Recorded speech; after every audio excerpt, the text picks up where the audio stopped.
We will be talking nonetheless, patungkol pa rin sa Christmas, we will be reading. Sino po ay ang ready na mag-aral ng salita ng Panginoon? We will study the Word of God together at minsan pa po babasa tayo ng salita ng Panginoon, and as we do that, can I invite you to stand once again, to give honor to the Word of our Lord. Okay? Tayo po ay magbabasa ng kanya pong salita at ito po ay matutunghayan po natin sa Gospel of Matthew, chapter 1, verses 18 hanggang 25. At ganito po ang sinasabi, sundan niyo po ako, this is how Jesus, the Messiah, was born. His mother Mary was engaged to be married to Joseph. But before the marriage took place, while she was still a virgin, she became pregnant through the power of the Holy Spirit. Joseph, to whom she was engaged, was a righteous man and did not want to disgrace her publicly. So he decided to break the engagement quietly. As he considered this, an angel of the Lord appeared to him in a dream. Joseph, son of David, the angel said, "Do not be afraid to take Mary as your wife, for the child within her was conceived by the Holy Spirit, and she will have a son, and you are to name him Jesus, for he will save his people from their sins." All of this occurred to fulfill the Lord's message through his prophet. "Look, the virgin will conceive a child, she will give birth to a son, and they will call him Emmanuel," which means God is with us. When Joseph woke up, he did as the angel of the Lord commanded and took Mary as his wife. But he did not have sexual relations with her until her son was born, and Joseph named him Jesus. Let us thank the Lord for his word. Heavenly Father, we thank you once again. You truly are our God who is alive and active in our lives. Lord, you bring us together today at hayaan mo po, Panginoon, na sa aming pong pag-aaral ng iyong salita, Lord, that your presence will be felt among us, Lord God. Let your Holy Spirit, Lord, talk to us through your word at hayaan mo, Panginoon, na ang katotohanan ng iyong salita ay manatili po sa aming puso at isipan ngayong umaga, Lord, that it will cause us, Father, your truth will cause us to move into certain directions, Lord, that you want us and you will for us through your word. Salamat, Panginoon. Bantayan mo po kami, Panginoon, and let your angels surround this place as we look at your word today as a congregation, as your people. And God, may your name be glorified and your name be given praise today. Salamat po, Panginoon. Ikaw po ang aming itinataas sa ngalan ng aming Panginoong Yesus. Ang lahat po ay magsabi ng Amen. Amen.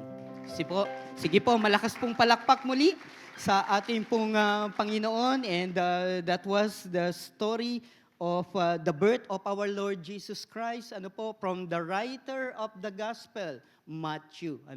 At alam niyo po, yung binasa po natin dito sa Matthew chapter 1, 18 to 25, has a similar account, in the Gospel of Luke, also chapter 1, beginning with, I think, verses 26 hanggang 38.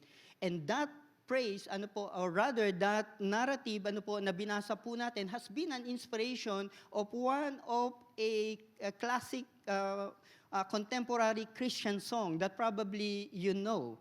At ang title po ng song na yon ay Mary, Did You Know? Sino po dito nakakaalam ng kanta na yan? O sige po, wag na magtaas ng kamay, because that was written by Mark Lowry and originally sung by Michael English, in 1991. Sino po dito buhay na ng 1991, and you recognize this song. And it's a good song, and again, the inspiration of that is the narrative of Matthew and Luke about the birth of our Lord Jesus Christ. And in this song, ano po, Mark Laurie had made a good way of looking back at Christmas by imagining Mary. Ano po, si Mary, he gave birth, ano po, to the Son of God.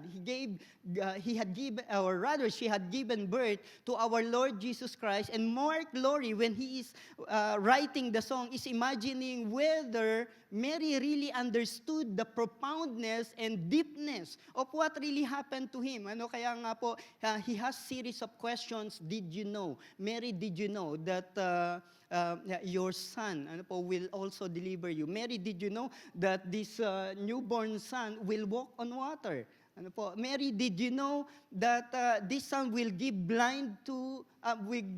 sight rather to a blind man? So those series of questions, ano po, made this song unique at kaya po it is one of the well-loved Christmas song. Ano po, and kanina kung maaga kayo, we played that song. Ano po, at maaaring pag uwi nyo po, patugtugin nyo uli yung kanta na yan. It's a good song. And I think what Mark Laurie did should be the same way, ano po, that we should be doing while we are thinking of Christmas. And what I mean by that is by asking question, an introspective question, an internal question that will bring us to that first time na nangyari yung Christmas. Ano po? And what we meant by Christmas is that day when our Lord Jesus Christ was born here on earth. Ano po? Andyan pa po ba kayo, mga kapatid? And so in our lesson, ano po, while looking at this Matthew chapter 1, we will be giving series of questions, ano po, because that is the best way we can really understand, ano po, and really celebrate ang Christmas, ano po. And the first question is this: did you know? Sabi nyo nga po sa katabi nyo, did you know?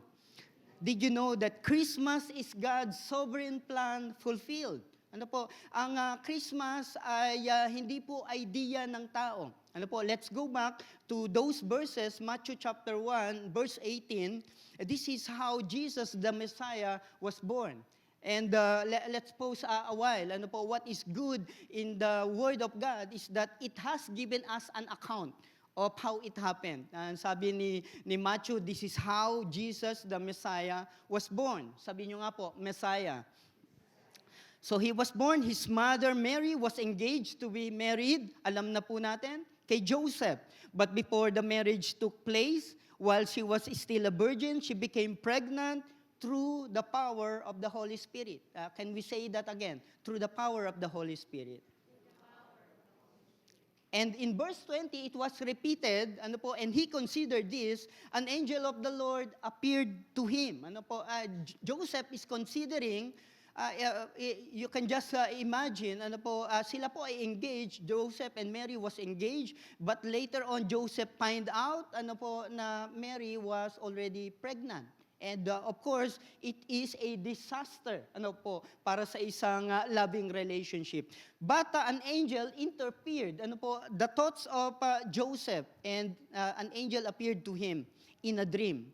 Ang sabi po ng angel, Joseph, son of David, do not be afraid to take Mary as your wife. Huwag kang matakot, because the child within her was conceived by the Holy Spirit. Sabihin nga po natin uli, Holy Spirit.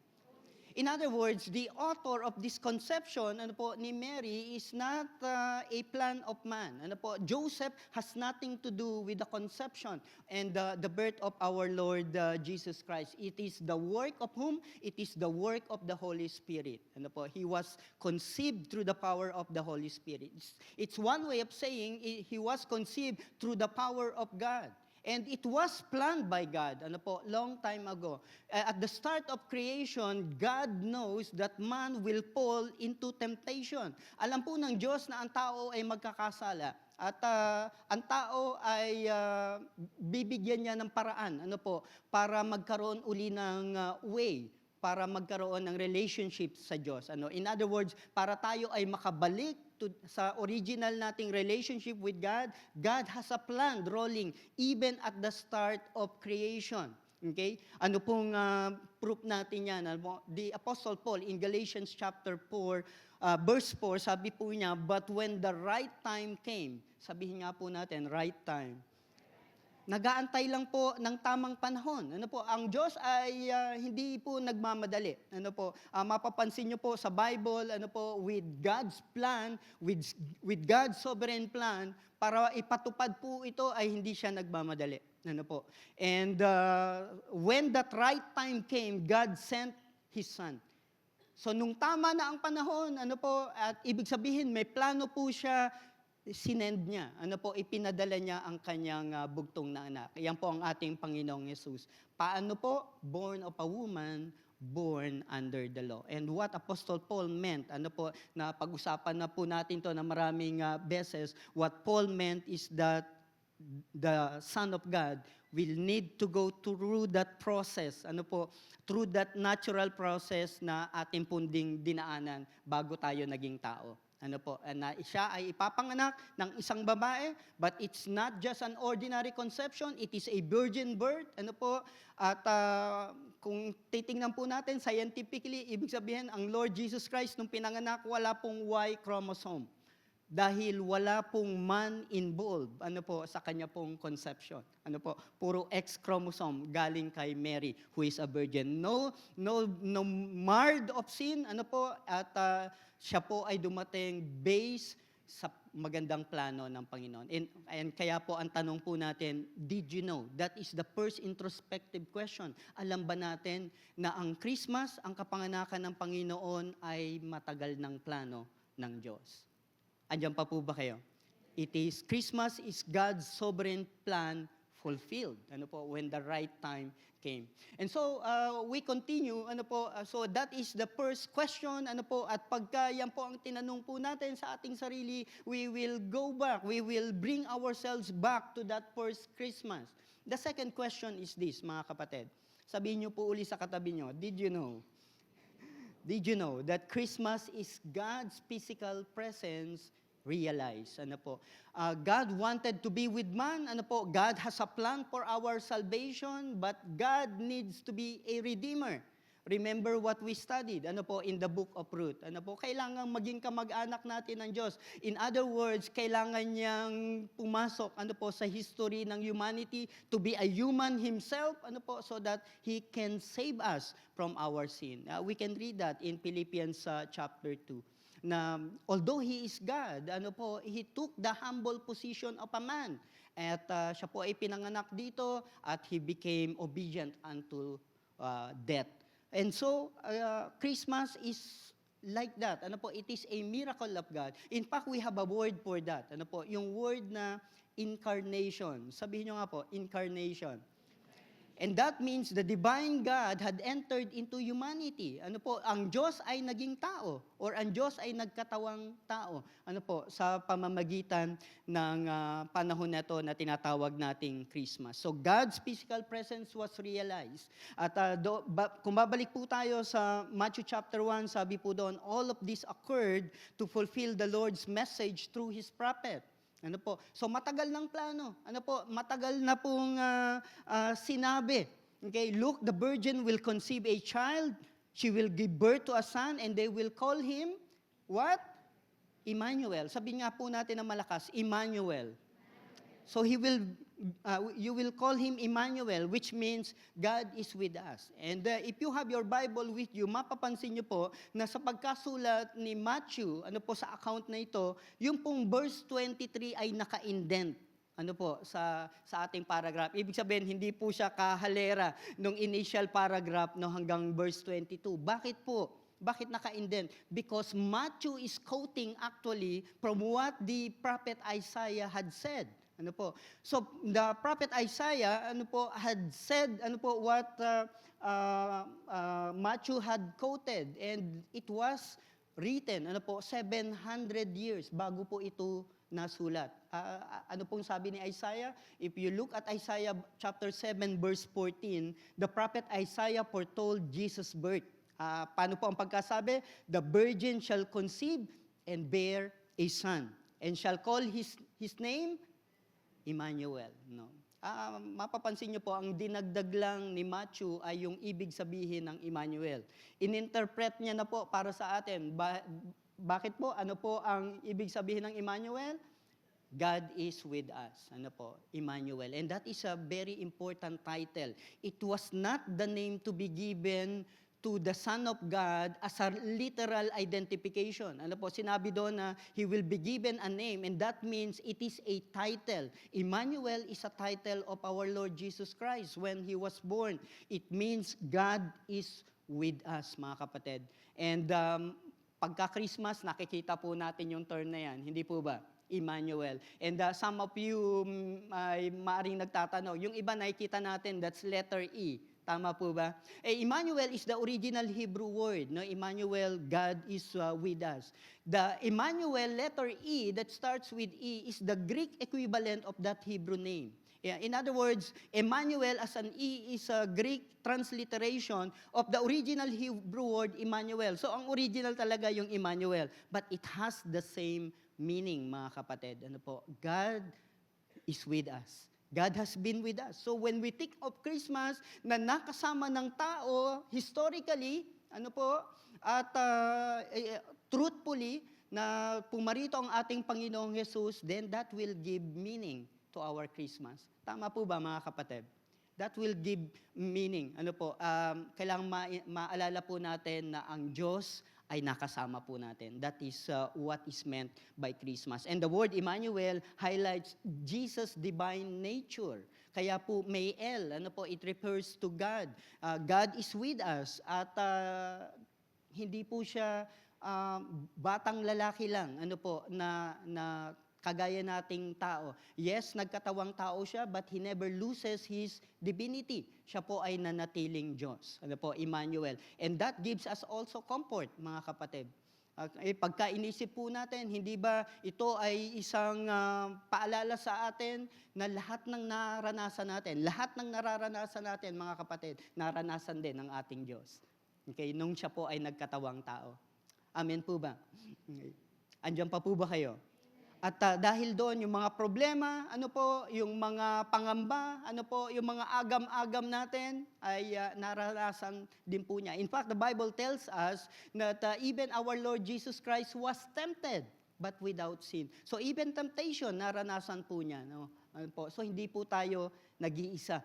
Ano po, mga kapatid, ang Diyos ay nakasama ng tao, naging kasama po natin siya dito sa mundo. Kaya it is important we need to go back to that original Christmas, mga kapatid.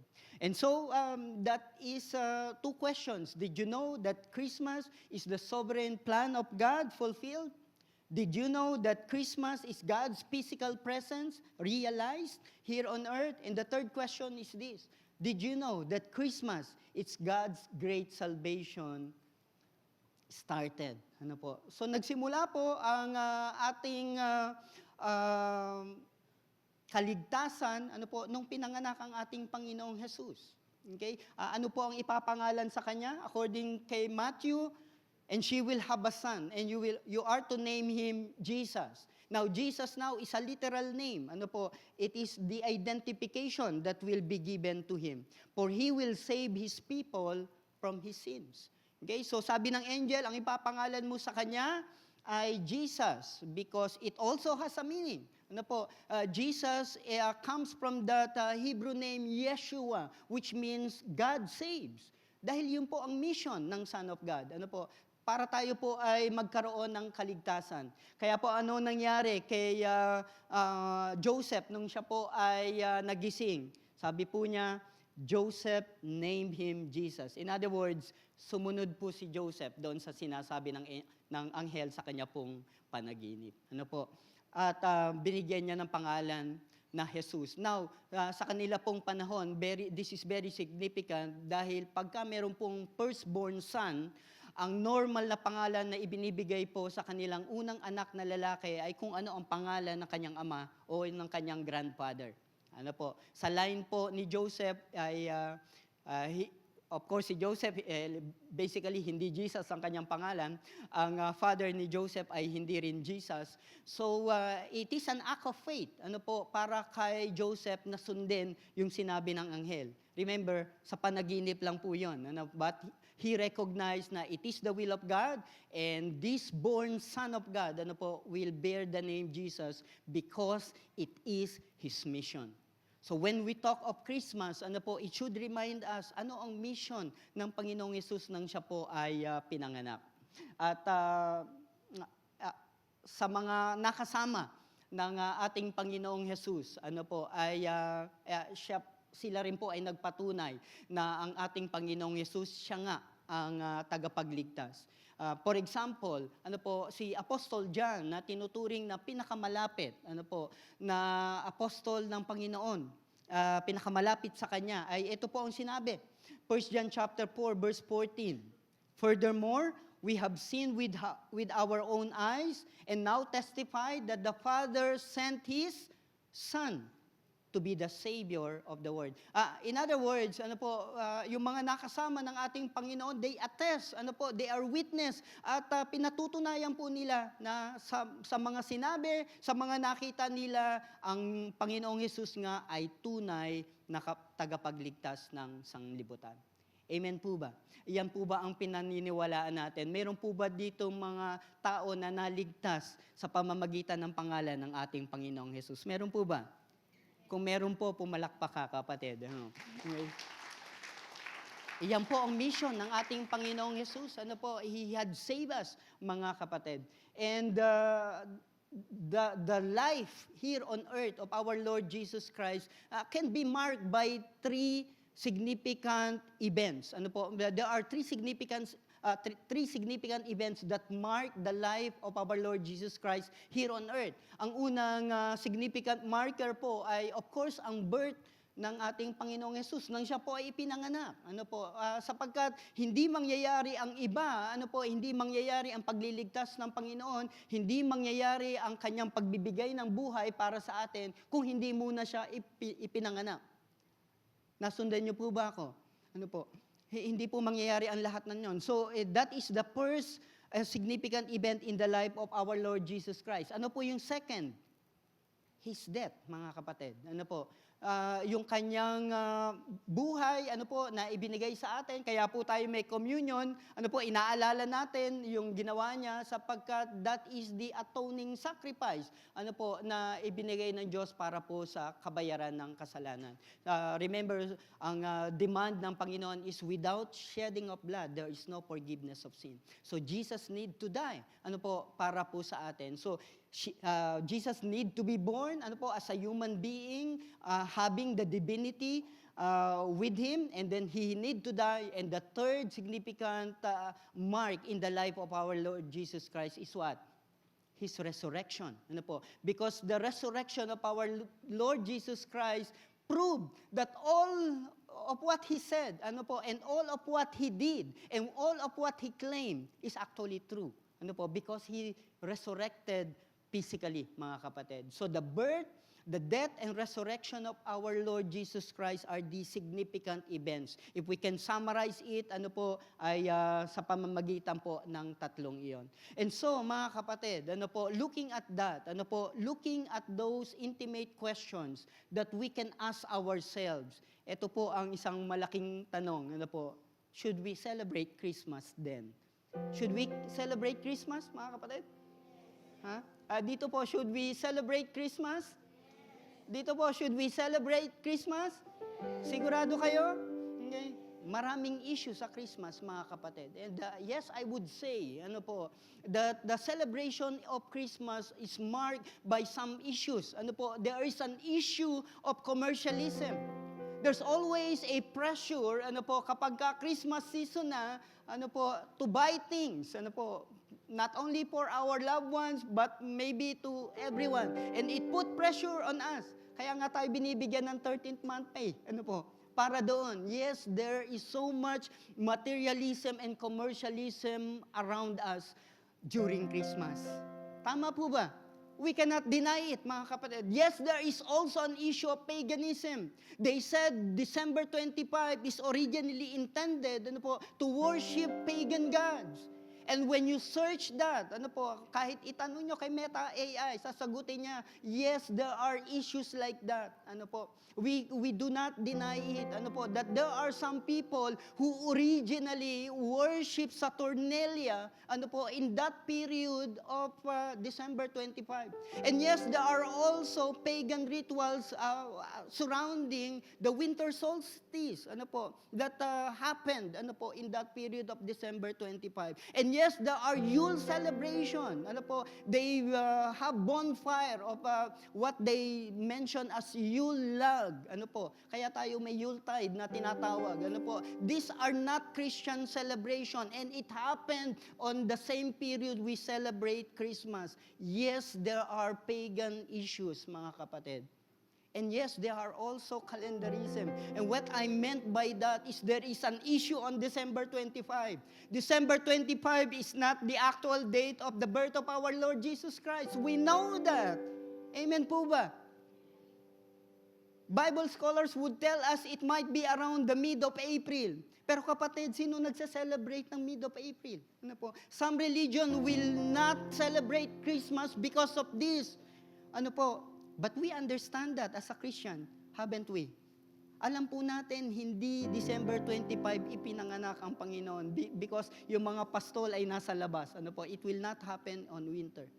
And therefore, we simply look at Christmas not at an exact date of the birth of our Lord Jesus Christ. Brothers and sisters, it is a symbolic celebration of the birth of our Lord Jesus Christ because what really matters is that it happened. Amen? It happened. Sige po, palakpakan po natin ang Panginoon. There is an issue on commercialism around the Christmas celebration. There's an issue of paganism. There's an issue on the date. There's also an issue on traditionalism. There are a lot of traditions that come with the Christmas celebration. Hindi po ba? Some are even more excited pag Christmas dahil may puto bongbong na. May bibingka na. Some are excited on decorating with the Christmas lights and Christmas trees. Yes, there are things like that around Christmas. We do not deny it. Pero ang mahalaga, kapatid, our celebration of Christmas must be meaningful. And like Mark Laurie, we need to ask questions. We need to go back to that first Christmas so that we can embrace it, we can celebrate it the way it should be celebrated because it is the birth of our Lord and Savior, Jesus Christ. Amen po ba? And so, we just need to see Christmas as this. There are three things, na iiwan ko. And para madali, let's just use the Mass of Christmas. We just divide it because Christ is the very important aspect of our celebration. Wala pong Christmas celebration kung wala ang Panginoon, sa puso po natin. But let's take that Mass. We have to look at Christmas as Christ's Mass. Because Christ is the miracle of God. It is a divine conception, mga kapatid. It is an incarnation of God. There are a lot of miracles on it. We cannot even explain how it happened that the wonderful God, the Creator God, takes the form of humanity para po maipanganak. Para po sa atin. Christmas is Christ being the miracle of God. And the second of these, brothers and sisters, Christmas is Christ as an appearance of God. The Apostle Paul says, Christ is the exact manifestation of the Heavenly Father. Yeah, in fact, our Lord Jesus Christ says to Philip, if you have seen me, you have seen the Father. Amen? Because our Lord Jesus Christ is the appearance of God. He is Emmanuel, the God who had been with us. And the third one is this, mga kapatid, as Christ is saving act of God. Christ is the saving act of God. Without the birth of our Lord Jesus Christ, kapatid, walang kapatawaran ng ating kasalanan. Kaya tayo may tinatawag na good news, because it is started in the birth of our Lord Jesus Christ. God has sovereignly planned it, our Lord Jesus Christ as a Son of God had agreed to fulfill it, and it was realized, mga kapatid. And when we remember that, that there is a miracle in it, that Christ is the appearance of God and it is the start of the saving act of God. Kapatid, may meaning ang Christmas. Amen? Even of all the issues we encountered with it, may true meaning po ang Christmas para sa atin. And so, in the midst of all the busyness, mga kapatid, in the midst of all the turmoils, in the midst of all the need to buy things, in the midst of all the preparations, in the midst of the clamor and the glamour of the lights and the colors of Christmas, we need to take time to think, and ask ourselves, did we really know the meaning of Christmas? Did we really know what it is like in the first Christmas? And did we really know what that first Christmas provided for us? It is our salvation, birth in the person of our Lord Jesus Christ. Kaya nga kapatid, mag-celebrate tayo ng Christmas because even merong mga issues, it happened. Amen po ba? Kaya po, we have a God who is worthy to be worshipped. We have a God who is worthy to be praised because He has been Emmanuel, the God who has been with us. So, sambahin po natin siyang patuloy, mga kapatid. Hallelujah. Can we all stand up as we worship once again our Lord Jesus Christ? So we worship You. And can we just lift those hands as we declare how worthy and how holy our God is. Hallelujah, we worship You, God. And can you just fill this place with Your praise as we sing it out? Hallelujah, we sing it out. And You are worthy of it all. For from You are all things, and to You are all things. You deserve the glory. Come on, sing it out. And You are worthy of it all.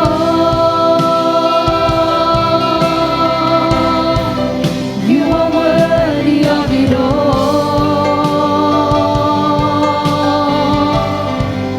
For from You are all things, and to You are all things. You deserve the glory. Oh, come on, sing it out. You are worthy of it all. And You are worthy of it all. For from You are all things, and to You are all things. You deserve the glory. Come on, with one heart we sing. And You are worthy of it all.